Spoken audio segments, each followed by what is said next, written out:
बांग्लादेशी मुसलमान आज यहाँ बांग्लादेश के अंदर क्या हिंदुओं की स्थिति हो रही है, क्या किसी को जानकारी नहीं है? वहां हिंदुओं को कैसे चुन चुन के मारा जा रहा है, हिंदुओं के साथ बच्चियों के साथ बलात्कार हो रहा है, उन्हें काटा जा रहा है, उन्हें मारा जा रहा है, उनके साथ नृशंस हत्या करी जा रही है। ऐसी ऐसी गंदी गंदी वीडियो वहां देखने को मिलती हैं, देखा नहीं जाता, आंखों से आंसू आ जाते हैं। एक वीडियो मैंने ऐसी देखी, एक बच्ची के अंग में पूरी शराब की बोतल अंदर डाल दी, 3 दिन तक रोटी खाने का मन नहीं करा। क्या हम लोग ये बर्दाश्त कर सकते हैं कि कल को हमारी बच्चियों के साथ ये देश के अंदर ये घटना हो? ये जो प्रशासन है, ये इनकी भी तो बेटियां होंगी, कल को तुम्हारे साथ भी यही घटना होगी तो क्या करोगे तुम लोग? कोई कहता है नेतागिरी कर रहे हो, अब फेमस होना चाहते हैं, कोई कहते हैं व्यूवर्स बढ़ा रहे हैं अपने। अरे चिंता है हमें, इस देश की चिंता है, अपनी चिंता है, अपने बच्चों की चिंता है। कल को यहाँ हमारा नाम लेने वाला कोई नहीं होगा। ये मंदिरों को अपमानित कर रहे हैं, ये मूर्तियां तोड़ रहे हैं घुस घुस के, ये जिहाद फैला रहे हैं, इस्लामिक जिहादी तुम्हारे गेट के, और यहाँ का स्थानीय मुसलमान इनकी सहायता कर रहा है, स्थानीय मुसलमान इनको बसा रहा है। मीडिया उसको उठाती है तो हम ज्ञानव्यापी करने लगते हैं। कभी मथुरा मंदिर उठ जाता है तो मथुरा मंदिर, लेकिन कुछ दिन में फिर सब भूल जाते हैं। जहां मीडिया ने वो रिपोर्ट दिखानी बंद करी, बस हमारा विषय समाप्त, हम फिर भूल जाते हैं, भगवान श्री कृष्ण को भूल जाते हैं।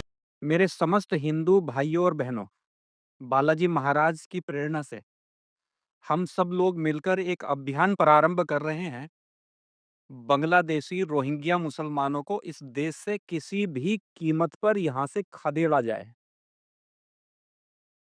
ये बहुत गंभीर विषय है और ये विडंबना है कि हिंदू समाज जो कॉलोनियों में निवास कर रहा है, सेक्टरों में निवास कर रहा है, एक आम आदमी इस विषय पर बिल्कुल भी गंभीर नहीं है कि उसके ऊपर आने वाले समय में कितना बड़ा खतरा उसके ऊपर मंडरा रहा है। जब हम सुबह-सुबह सोकर उठते हैं, तो हमें भी नहीं पता होता कि हमारे गेट के सामने से पता नहीं कितने बांग्लादेशी रोहिंग्या मुसलमान कबाड़ चुगते हुए, कबाड़ी का सामान बेचने के लिए, आपके घरों में से खरीदने के लिए वो हमारे गेट के बराबर में से निकलते हैं। शायद हम लोगों को ना पता हो कि चौथी गली में हमारा हिंदू समाज का कौन-सा व्यक्ति, किस परिवार का व्यक्ति, किस नाम से वहाँ पर रह रहा है। क्योंकि आज ये व्यवस्था बन गई है, आज हम अपने पड़ोसी को भी नहीं जानते। लेकिन आप लोगों को ये सुनकर मुझे लगता है आश्चर्य नहीं होना चाहिए कि आपके और हमारे घर की रेकी करी जा रही है। एक-एक मुसलमान कबाड़ी को, इन बांग्लादेशी मुसलमानों को सबको पता है कि आपके घर के परिवार के अंदर कितने सदस्य हैं। आप कितने बजे काम पर जाते हैं, कितने बजे घर पर आते हैं, सुबह-सुबह आप किस समय घर से निकलते हैं, किस घर के अंदर कितने प्राणी रहते हैं। सुबह 7 बजे से ही एक कबाड़ी जाएगा, फिर दूसरा आ जाएगा, फिर तीसरा आ जाएगा, फिर चौथा आ जाएगा। इन सबको पता होता है कि आपके घर के अंदर कितने लोग रहते हैं, आपका कब घर बाहर आना-जाना है, आपके घर में कितनी गाड़ियाँ खड़ी हुई हैं, इन सबको सब पता है। और इनको हम इनवाइट भी करते हैं। जब हमें घर का कबाड़ा देना होता है, तो हम इनको 2 पैसे कमाने के लिए इनको घर पे बुलाते हैं। इनको कबाड़ा दिया जाता है। मैं सब हिंदुओं से एक बात कहना चाहूँगा, ये बात अब कहीं छुपी हुई नहीं है। आस-पास के क्षेत्रों में जिस प्रकार से आज हिंदू मंदिरों के अंदर भी मुसलमान घुसकर, जहाँ हिंदू बाहुल्य क्षेत्र हैं, वहाँ हिंदुओं के मंदिर में घुस के वहाँ पूजा-पाठ बंद कराई जा रही है। मैं अगर गाज़ियाबाद क्षेत्र की बात कर रहा हूँ, सेक्टर 23 में अभी यही घटना हुई है कि जहाँ पर हिंदू रह रहे हैं, वहाँ पर हिंदुओं के मंदिर में उनकी पूजा बंद करवाने के लिए एक मुसलमान पहुँच गया। मैं कहता हूँ कि हम लोग हर चीज़ को एक विषय के तौर पे लेते हैं। जब बांग्लादेश का विषय आता है, थोड़े दिन के लिए मीडिया उसे उछाल देती है, या कोई बड़ा नेता बांग्लादेशी मुसलमान के ऊपर बोल देता है, तो सारी सोशल मीडिया पे सब लोग उस पे बांग्लादेश को, अरे ये तो बड़ा गंभीर मुद्दा है, उसको दिन-रात उसको प्रचारित करेंगे। फिर सामने कोई दूसरा विषय आ जाता है, दूसरा मुद्दा आ जाता है, तो उस पे लग जाते हैं, फिर बांग्लादेशियों को भूल जाते हैं। मैं कहना चाहूँगा कि 7 से 8 करोड़ बांग्लादेशी मुसलमान हमारे भारत के अंदर रह रहे हैं। ये शहर में, कॉलोनियों में, आस-पास के क्षेत्र में झुग्गी बनाकर निवास कर रहे हैं।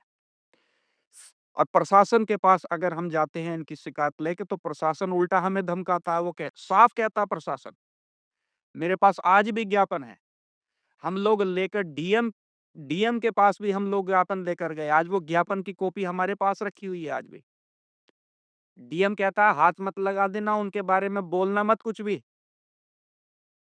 उल्टा हमें धमकाया जाता है। पुलिस प्रशासन है कहता है तुम्हें उठा लिया जाएगा, तुम यहाँ पे दंगे भड़काने का प्रयास कर रहे हो। क्योंकि हिंदू कमज़ोर है। कल को यही बांग्लादेशी मुसलमान अगर हमारे घर में घुसकर हमारे साथ लूटपाट करेंगे, हमारी बच्चियों के साथ बलात्कार करेंगे, तो ये केवल उस आदमी को ढूँढेंगे जिसने ये घटना करी है। मैं प्रशासन से पूछना चाहता हूँ, दिल्ली, गाज़ियाबाद, आस-पास के क्षेत्र में, मैं पूरे देश की बात नहीं कर रहा अभी। मैं दिल्ली और आस-पास के क्षेत्र की बात कर रहा हूँ कि आप कहते हो ये बंगाल से और आसाम से आए हुए हैं, इनके पास आधार कार्ड है। सबसे पहले तो अभी 2 साल पहले 30,000 नकली आधार कार्ड बनाने वाले आपने गिरोह का पर्दाफाश किया था। वो 30,000 आधार कार्ड जिन लोगों ने बनवाए हैं, क्या आप लोगों ने उनका पता लगाया? वो कहाँ पर रह रहे हैं 30,000 लोग? क्या इसकी जानकारी है किसी को? क्या आपने उन 30,000 लोगों को पकड़ लिया? ऐसा संभव ही नहीं है। मैं ये प्रशासन से भी पूछना चाहता हूँ और मैं अपने हिंदू समाज से भी पूछना चाहता हूँ कि जो हमारे आस-पास इतनी सारी झुग्गियाँ बनाकर ये लोग मुसलमान रह रहे हैं, ये यहाँ पे क्या सरकारी नौकरी कर रहे हैं? या यहाँ की अर्थव्यवस्था को बढ़ा रहे हैं? क्या यहाँ पे कूड़ा चुगने के लिए शहर इनको यहाँ बसा रहा है, नगर निगम, जीडीए इनको सरकारी ज़मीन पर यहाँ पे ये बसे हुए हैं? किसानों ने पैसों के लालच में झुग्गियाँ यहाँ पर बसवाई हुई हैं। इनकी क्या पुलिस वेरिफ़िकेशन हुआ है इनका? क्या इनके आधार कार्ड की जाँच हुई है? ये रात को 3 बजे ये पूरी-पूरी रात हमारे घरों के आस-पास, कॉलोनियों के आस-पास कूड़ा बीनने के लिए निकल रहे हैं। क्या कोई सुरक्षित है? कल को ये कोई भी वारदात करेंगे, ये अपने बांग्लादेश भाग जाएँगे। ₹250 में बांग्लादेश की सीमा पार हो जाती है। और बड़ी-बड़ी बातें बनाई जा रही हैं। जब कोई घटना हो जाती है, तो उसमें किसी एक खास व्यक्ति को चिन्हित करके कि हाँ, उसको जो है पकड़ लिया है, उसको हमने जेल भेज दिया है और आपके साथ न्याय हो गया है। और जहाँ 4 हिंदू मिलके अगर इसका घटना का विरोध करेंगे, तो उनसे कहा जाएगा कि तुम दंगा फैलाने का प्रयास कर रहे हो, अब तुम्हें ही उठा लिया जाएगा। ये केवल हमारी नपुंसकता, हमारे लालच की वजह से है कि आज प्रशासन भी हमें अगर हम सही बात भी बोलते हैं, तो हमें धमकाने का काम कर रहा है। क्या हम अपने बच्चों की जान बचाने के लिए क्या हमारा चिंतित होना क्या हमारा दोष है? क्या हम अपने बच्चों के लिए चिंतित नहीं होंगे? कि आज पूरी दुनिया के अंदर बांग्लादेशी मुसलमान आज यहाँ बांग्लादेश के अंदर क्या हिंदुओं की स्थिति हो रही है, क्या किसी को जानकारी नहीं है? वहाँ हिंदुओं को कैसे चुन-चुन के मारा जा रहा है, हिंदुओं के साथ, बच्चियों के साथ बलात्कार हो रहा है, उन्हें काटा जा रहा है, उन्हें मारा जा रहा है, उनके साथ नृशंस हत्या करी जा रही है। ऐसी-ऐसी गंदी-गंदी वीडियो वहाँ देखने को मिलती हैं, देखा नहीं जाता आँखों से, आँसू आ जाते हैं। एक वीडियो मैंने ऐसी देखी, एक बच्ची के अंग में पूरी शराब की बोतल अंदर डाल दी। 3 दिन तक रोटी खाने का मन नहीं करा। क्या हम लोग ये बर्दाश्त कर सकते हैं कि कल को हमारी बच्चियों के साथ ये देश के अंदर ये घटना हो? ये जो प्रशासन है, ये इनकी भी तो बेटियाँ होंगी, कल को तुम्हारे साथ भी यही घटना होगी, तो क्या करोगे तुम लोग? हम लोग क्यों सोए हुए हैं? मैं अकेला 2-4 और लोग लगे हुए हैं इस काम में। हम लोगों को तो प्रशासन धमकाता है। कोई कहता है नेतागिरी कर रहे हो, कोई कहता आप फेमस होना चाहते हैं, कोई कहते हैं व्यूअर्स बढ़ा रहे हैं अपने। अरे चिंता है हमें, इस देश की चिंता है, अपनी चिंता है, अपने बच्चों की चिंता है। कल को यहाँ हमारा नाम लेने वाला कोई नहीं होगा, ये मंदिरों को अपमानित कर रहे हैं, ये मूर्तियाँ तोड़ रहे हैं घुस-घुस के। ये जिहाद फैला रहे हैं, इस्लामिक जिहादी तुम्हारे गेट के और यहाँ का स्थानीय मुसलमान इनकी सहायता कर रहा है, स्थानीय मुसलमान इनको बसा रहा है। ये समाजवादी पार्टी जैसी, कांग्रेस जैसी पार्टियां इनको यहाँ बसाने का काम कर रही हो। रही भारतीय जनता पार्टी की बात, एक तरफ तुम कह रहे हो बटोगे कटोगे, लेकिन जब हम एकत्र होते हैं तुम उल्टा डंडा ठोकने का काम हमारे अंदर कर रहे हो। ये हिंदुओं का मूर्ख क्यों बनाया जा रहा है? ये इस वजह से बनाया जा रहा है क्योंकि हम लोग सचेत नहीं हो रहे हैं, हम लोग एकत्र नहीं हो रहे हैं, इकट्ठा नहीं होते हम लोग हर चीज को एक विषय के तौर पर ले रहे हैं। हम लोग आज ज्ञानवापी का मामला उठ जाता है, मीडिया उसको उठाती है तो हम ज्ञानवापी करने लगते हैं। कभी मथुरा मंदिर उठ जाता है तो मथुरा मंदिर, लेकिन कुछ दिन में फिर सब भूल जाते हैं। जहां मीडिया ने वो रिपोर्ट दिखानी बंद करी, बस हमारा विषय समाप्त, हम फिर भूल जाते हैं, भगवान श्री कृष्ण को भूल जाते हैं। अभी बांग्लादेश के अंदर चिन्मय कृष्ण दास प्रभु जो हैं उनको गिरफ्तार कर लिया, लेकिन यहाँ का इस्कॉन मंदिर के सारे यहाँ पे जो यहाँ पर हैं इस्कॉन मंदिर में, एक ही मंदिर में 50-50 लड़के वहां पे कंठी और माला लेके वहां पड़े रहते हैं। मैं उनके पास गया है मथुरा मंदिर के विषय में, लेकिन एक भी बोलने के लिए तैयार नहीं हुआ।